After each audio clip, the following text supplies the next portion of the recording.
بسم اللہ الرحمن الرحیم اعوذ باللہ من الشیطان اللعین الرجیم بسم اللہ الرحمن الرحیم۔ تمام مومنین کو میری طرف سے السلام علیکم و توفہ یا علی مدد۔ امید کرتا ہوں تمام مومنین خیریت سے ہوں گے۔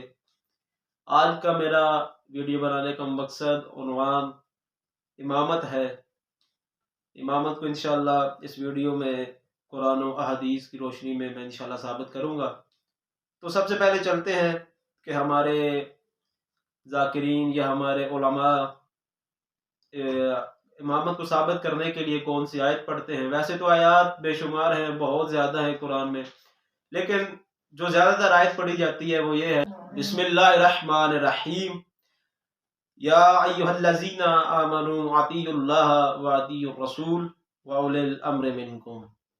اے ایمان والو، اطاعت کرو اللہ کی اور اس کے رسول کی اور ان لوگوں کی جو صاحبان امر ہیں۔ تو دیکھا جائے اس آیت کی روح سے تو اللہ اور رسول کے علاوہ اس دنیا میں کئی ایسی ہستیاں ہیں، کئی ایسے لوگ ہیں جو کہ صاحبان امر ہیں، اور ان کی اطاعت ایسے ہی واجب ہے جیسے اللہ اور رسول کی واجب ہے۔ تو دیکھتے ہیں سب سے پہلے جو اہل سنت برادران اس آیت کا رد پیش کرتے ہیں، اس آیت کا اولی الامر منکم، اس آیت کا جو رد اہل سنت پیش کرتے ہیں وہ سورہ شورا کی آیت نمبر 38 ہے، اس میں سے پیش کرتے ہیں۔ تو وہ کیا ہے آیت؟ ایک چھوٹا سا حصہ اس میں سے پڑھتے ہیں، پوری آیت بھی نہیں پڑھتے، چھوٹا سا حصہ ہے، وَأَمْرُهُمْ شُورَى بَيْنَهُمْ، کہ جو صاحبان امر ہوتے ہیں، خلیفے ہوتے ہیں، امام ہوتے ہیں، وہ شورا سے بنتے ہیں، یعنی مشورے سے بنتے ہیں۔ چند لوگ بیٹھتے ہیں، وہ مشورہ کرتے ہیں اور وہ پھر تعین کرتے ہیں کہ کون امام بنے گا یا کون خلیفہ بنے گا۔ تو یہ اہل سنت کا عقیدہ ہے۔ دیکھا جائے تو ان دونوں آیت کا آپس میں ربط ہی نہیں ہے، دونوں آیات کا آپس میں ربط نہیں ہے، کیونکہ جو اولی الامر والی آیت ہے پیچھے جو میں نے سب سے پہلے تلاوت کی ہے، وَأُولِي الْأَمْرِ مِنْكُمْ، اس میں جو امر استعمال کیا گیا ہے اس کی جو جمع ہے وہ ہے اوامر، اس کا فاعل ہے عامر اور اس کا مفعول ہے معمور۔ اور یہ جو آیت ہے سورہ شورا کی، وَأَمْرُهُمْ شُورَى بَيْنَهُمْ، اس کی جو یہ وَأَمْر ہے، یہ جو امر اس میں استعمال کیا گیا ہے، اس کی جمع امور ہے۔ سب سے پہلے تو ان دونوں آیات کا آپس میں ربط ہی نہیں ہے۔ چلو اگر ان کے جو عقیدہ ہے اس کو دیکھا جائے، ویسے تو یہ ہے باطل کہ شورا سے بنتا ہے، مشورے سے بنتا ہے، کیونکہ اگر دیکھا جائے تو سقیفہ میں جو خلیفہ بنا تھا، خلیفہ اول جیسے یہ مانتے ہیں ابو بکر، وہ کسی شورا سے جو بنا تھا وہ چھوٹا سا شورا تھا سقیفہ میں، حالانکہ رسول اللہ کے صحابی 1.25 لاکھ تھے۔ سب سے بڑی بات، اس شورا میں، اس مشورے میں اہل بیت موجود نہیں تھے، اہل بیت سے اس کے بارے میں مشورہ نہیں کیا گیا تھا۔ اور خلیفہ دوم جسے یہ مانتے ہیں عمر بنا تھا، وہ تو ہرگز کسی شورا سے نہیں بنا، وہ ابو بکر کے نسب سے بنا ہے۔ ابو بکر نے اسے منسوب کیا کہ یہ میرے بعد خلیفہ ہوگا، وہ خلیفہ بن گیا۔ اب اگر دیکھا جائے یا یہ قرآن کا ترجمہ غلط کرتے ہیں یا پھر وہ خلافت غلط بنی، ایک چیز تو غلط ہے۔ قرآن کی روشنی میں دیکھتے ہیں کہ امامت یا خلافت یہ اللہ دیتا ہے یا شورا سے بنتی ہے، یہ قرآن سے دیکھتے ہیں۔ سب سے پہلے امامت کو بتاتا ہوں، پھر خلافت کو بتاتا ہوں۔ ایک آیت میں پڑھتا ہوں امامت پہ، دوسری آیت میں پڑھتا ہوں خلافت پہ۔ تو عزیزان، یہ آیت نمبر سورہ بقرہ کی آیت نمبر 124 ہے۔ اس میں اللہ فرما رہا ہے، تَلَا إِبْرَاهِيمَ رَبَّهُ بِكَلِمَاتٍ فَأَتَمَّهُنَّ قَالَ إِنِّي جَاعِلُكَ لِلنَّاسِ إِمَامًا۔ تو اس میں اللہ تعالیٰ نے فرمایا کہ جب ابراہیم اپنے امتحانات میں پاس ہو گئے، امتحان اپنے دے دیے، تو اللہ تعالیٰ نے کہا، اے ابراہیم میں تمہیں امام بناتا ہوں۔ یہ نہیں کہا کہ تم اپنی امت سے مشورہ کرو، شورا کرو اور امام بن جاؤ، نہیں، اللہ نے یہ لفظ استعمال نہیں کیے۔ اللہ نے کہا میں تمہیں امام بناتا ہوں۔ تو اس آیت سے ثابت ہو جاتا ہے کہ جو امام ہوتا ہے وہ اللہ بناتا ہے، نہ کہ شورا سے بنتا ہے۔ تو آگے اسی آیت میں ایک اور دلیل ہے کہ جو لوگ کہتے ہیں کہ جو امام ہوتا ہے وہ کوئی بھی بن سکتا ہے، کوئی بھی امام نہیں بن سکتا. امام صرف معصوم ہوتا ہے جس نے زندگی میں کبھی کوئی گناہ نہ کیا ہو، امام صرف وہ بن سکتا ہے. اسی آیت کو اگر آگے پڑھے تو اس میں یہ موجود ہے، قال ومن ذریتی قال لا ینال احد الظالمین. تو حضرت ابراہیم نے اپنی ذریت کے بارے میں دریافت کیا کہ میری ذریت میں کون کون امام ہوں گے، تو اللہ نے فرمایا کہ جو گناہ گار ہوگا اسے یہ عہدہ نہیں ملے گا، وہ امام نہ بن سکے گا جو گناہ گار ہوگا. یہ آیت بتا رہی ہے، قرآن میں اللہ کہہ رہا ہے کہ جو گناہ گار ہوتا ہے وہ امام نہیں بن سکتا.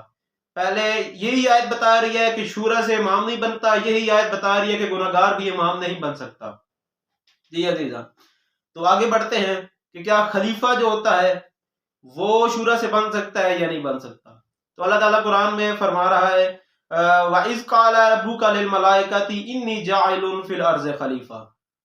تو اللہ نے کہا فرشتوں سے کہ میں زمین پہ ایک خلیفہ بنانے لگا ہوں. اللہ نے کہا میں زمین پہ ایک خلیفہ بنانے لگا ہوں، نہ کہ یہ کہ حالانکہ فرشتے معصوم تھے، نوری مخلوق تھی، اللہ ان سے کہہ سکتا تھا کہ مشورہ کرو اور خلیفہ بنا دو. اللہ نے یہ نہیں کہا کہ تم مشورہ کرو، اللہ نے کہا میں زمین پہ خلیفہ بنانے لگا ہوں. اس کا مطلب امامت بھی اللہ کی طرف سے ہوتی ہے، خلافت بھی اللہ کی طرف سے ہوتی ہے. جیسے اللہ چنے وہ امام ہوتا ہے، جیسے اللہ چنے وہ خلیفہ ہوتا ہے. تو عزیزان، میں نے آپ کے سامنے یہ آیات کے ذریعے یہ تو ثابت کیا کہ جو خلیفے ہوتے ہیں وہ اللہ بناتا ہے، وہ شورا سے نہیں بنتے. تو رسول اللہ کا کیونکہ فرمان تھا، حدیث تھی کہ میرے بعد میرے 12 خلیفے ہوں گے، تو اہل سنت نے بھی 12 اپنے ڈھونڈے. تو ہمارے جو تھے وہ تو رسول نے بتائے، ہم جنہیں مانتے ہیں الحمدللہ وہ رسول نے بتائے ہیں، وہ میں بھی ثابت کر دیتا ہوں کہ رسول نے بتائے ہیں. تو جو باقی برادران کے وہ ثابت نہیں کر سکتے کہ یہ رسول نے بتائے ہیں ہمیں. تو سب سے پہلے میں بتاتا ہوں، یہ کتاب ہے کفایت الآثر فی نفس ائمۃ اثنا عشر علیہ الصلوۃ والسلام. اس کے جو رائٹر ہیں، مصنف ہیں، وہ ہمارے شیعہ مذہب کے بہت بڑے محدث ہیں، 4 صدی کے، ابو القاسم علی ابن علی القصار القمی.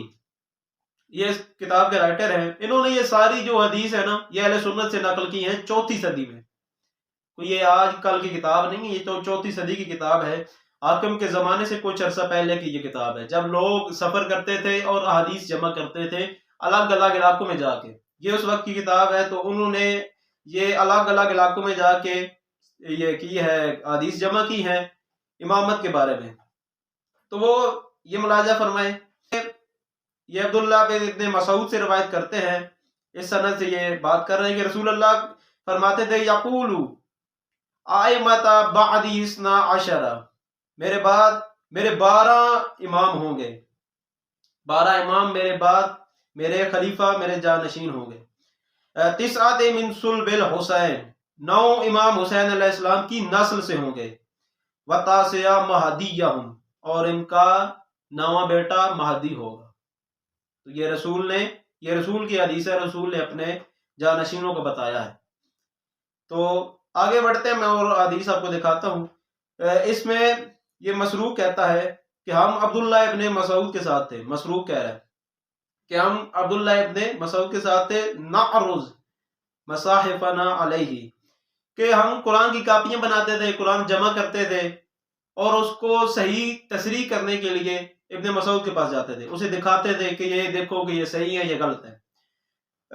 اذا یقول له فتى شاب، وہ کہتے ہیں جب ہم یہ کاپیاں دکھا رہے تھے اس وقت ایک نوجوان اس کے قریب آیا، اس کے پاس آیا اور پوچھا هل عہد الیکم نبیکم کم یکون من بعد خلیفہ، کیا آپ کے رسول نے وصیت کی ہے کہ ان کے بعد خلیفہ کون ہوگا؟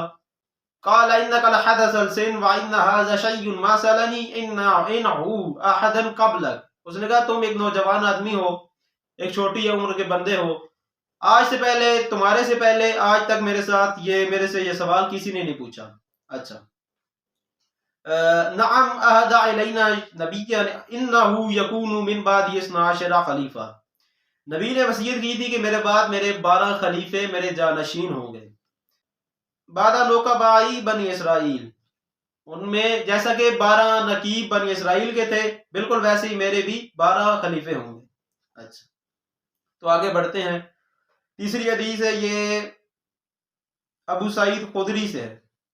اچھا تو یہ سعید خدری فرماتے ہیں قال سمعت رسول اللہ یقول للحسین، کہ میں نے رسول اللہ کو یہ فرماتے ہوئے سنا، وہ امام حسین علیہ السلام سے کہہ رہے تھے، کیا انت الامام، تو امام ہے، وابن الامام، امام کا بیٹا ہے، واخو الامام، امام کا بھائی ہے، یعنی تو امام کا، تو خود امام ہے، تمہارا بابا امام ہے اور تمہارا بھائی بھی امام ہے۔ تسعۃ من صلبک ائمۃ ابرارا، اور تمہاری نسل سے 9 اور امام ہوں گے۔ اچھا وتاسع قائم، اور تمہارا جو نامہ بیٹا ہوگا وہ قیام کرے گا۔ ٹھیک ہے، اگلی حدیث کی طرف بڑھتے ہیں۔ عائلہ نے جابر بن عبداللہ انصاری سے روایت کی ہے، قال دخل جندل بن جند الیہود من خیبر، وہ کہتا ہے کہ ہم لوگ بیٹھے تھے اور ایک یہودی خیبر سے رسول کے پاس آیا، اللہ رسول اللہ، رسول کے پاس آیا، اور اس نے فقال یا محمد اخبرنی عما لیس اللہ، اور اس نے اللہ کے بارے میں کچھ سوالات کیے رسول اللہ سے، اور سوال کرنے کے بعد مسلمان ہو گیا۔ یہ آگے بہت لمبا سا واقعہ ہے، بہرحال میں آگے آتا ہوں۔ ثم قال یا رسول اللہ انی رأیت الریحات فی نوم موسیٰ بن عمران، وہ کہتا ہے کہ میں نے جناب موسیٰ کو اپنی خواب میں دیکھا۔ اپنے اس یہودی نے رسول اللہ کو بتایا کہ میں نے موسیٰ ابن عمران کو خواب میں دیکھا۔ فقال لی یا جندل اسلم علی ید محمد، کہ انہوں نے مجھے کہا کہ اے جندل مدینہ میں جاؤ اور محمد کے ہاتھ پر ایمان لے کے آؤ، مسلمان ہو جاؤ۔ وَاسْتَمْسِكْ بِالْأَوْصِيَاءِ مِنْ بَعْدِي، اور ان کے جو بعد والے اوصیاء ہوں گے ان کی اتباع کرو۔ فَقَدْ أَسْلَمْتُ وَرَزَقْنِي ذَلِكَ فَأَخْبِرْنِي بِالْأَوْصِيَاءِ بَعْدَ لِيَتَمَسَّكْ بِهِمْ، اس نے کہا کہ میں اب اسلام تو قبول کر لیا ہے، میں نے شہادتین تو پڑھ لی ہیں، مسلمان تو ہو گئے ہوں، تو آپ مجھے ان کے نام بتائیے اپنے اوصیاء کے، جن کی میں نے پیروی کرنی ہے، جن کی میں نے اتباع کرنی ہے۔ فقال یا جندل، تو رسول اللہ نے کہا ہے جندل وصیئی من بعدی بعد نقباء بنی اسرائیل، کہ میرے 12 جانشین، میرے 12 جانشین ہوں گے، خلیفہ ہوں گے، امام ہوں گے میرے بعد، جیسا کہ بنی اسرائیل کے 12 نقیب تھے۔ اچھا تو یہ نیچے میں تھوڑا سا چھوڑتا ہوں کیونکہ بہت لمبی ہو جائے گی، بات اتنا نہیں ہے۔ فقال یا رسول اللہ کلہم فی زمن واحد، تو اس نے سوال کیا کہ اے رسول اللہ کیا یہ سارے ایک ہی زمانے میں آئیں گے؟ قال لهم ولكنهم خلف بعد خلف، تو رسول اللہ نے کہا کہ نہیں، یہ ایک دوسرے کے بعد آئیں گے، ایک دوسرے کے زمانے کے بعد آئیں گے۔ فإنك لن تدرك منهم الا ثلاثة، اور تم ان میں سے 3 کا زمانہ دیکھو گے۔ اچھا قال فسمیہم لی یا رسول اللہ، تو اس نے کہا کہ یا رسول اللہ مجھے ان کے نام بتائیے، اسم بتائیے۔ تو رسول اللہ نے فرمایا قال نعم انک تدرک سید الاوصیاء، تم ان میں سے ملاقات کرو گے، دیکھو گے سید الاوصیاء کو، ووارث الانبیاء، و انبیاء کے وارث کو، وابل آئمہ علی ابن ابی طالب، اور آئمہ کے والد کو علی علیہ السلام کو تم دیکھو گے۔ بعدی ثم ابن الحسن، اور ان کے بعد ان کے بیٹے حسن کو، ثم الحسین، اور ان کے بعد ان کے بھائی حسین کو دیکھو گے۔ فاستمسک بہم من بعدی، میرے بعد ان کی اتباع کرنا۔ ولا یغرنک جاہل الجاہلین، بس یاد رکھنا کہ جاہلوں کی جہالت تمہیں گمراہ نہ کر دے۔ اچھا فَإِذَا كَانَتْ وَقْتُ وِلَادَةَ ابن علی ابن الحسین سید العابدین یقضی اللہ علیک، تو فرمایا کہ جب ان میں سے ان کے بیٹے امام زین العابدین علیہ السلام کی ولادت کا وقت قریب آئے گا، تم اس دنیا سے چلے جاؤ گے۔ وَيَكُونَ آخَرَ ذَلِكَ مِنَ الدُّنْيَا شَرَبَةً مِنْ لَبَنٍ تَشْرَبُ، اور اس دنیا سے جاتے وقت تمہارا آخری شربت، آخری جو پانی تم پیو گے وہ دودھ ہوگا۔ لابن لسی کو بھی بولتے ہیں، دودھ یا لسی، ان دونوں میں سے ایک ہوگا۔ فقال یا رسول اللہ ہکذا وجدت فی التوراۃ ایلیا یقطع شبرا و شبیرا، تو اس نے کہا یا رسول اللہ یہ نام میں نے تورات میں بھی دیکھے ہیں، ایلیا، شبر و شبیر کے نام سے۔ اسامیہم فکما بعد الحسین من الاوصیاء ومع اسامیہم، تو اس نے کہا کہ یا رسول اللہ جو حسین علیہ السلام کے بعد آئیں گے ان کے بھی مجھے نام بتائیں۔ تو رسول اللہ نے فرمایا فقال تسعۃ من صلب الحسین، حسین علیہ السلام کی نسل سے 9 امام آئیں گے، المہدی منہم، اور مہدی ان میں سے ہوں گے. اچھا، اذن قضت مدت الحسین کا الامر بعد ابن علی. تو جب حسین علیہ السلام کی مدت ختم ہو جائے گی اس کے بعد پھر ان کے بیٹے علی آئیں گے. القب زین العابدین، ان کا لقب ہوگا زین العابدین.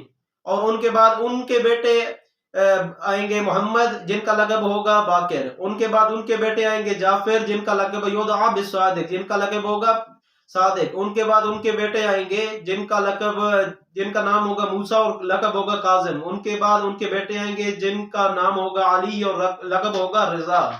اور ان کے بعد ان کے بیٹے آئیں گے جن کا نام ہوگا محمد اور لقب ہوگا بزکی الجواد. اور ان کے بعد ان کے بیٹے آئیں گے جن کا نام ہوگا علی اور لقب ہوگا نقی.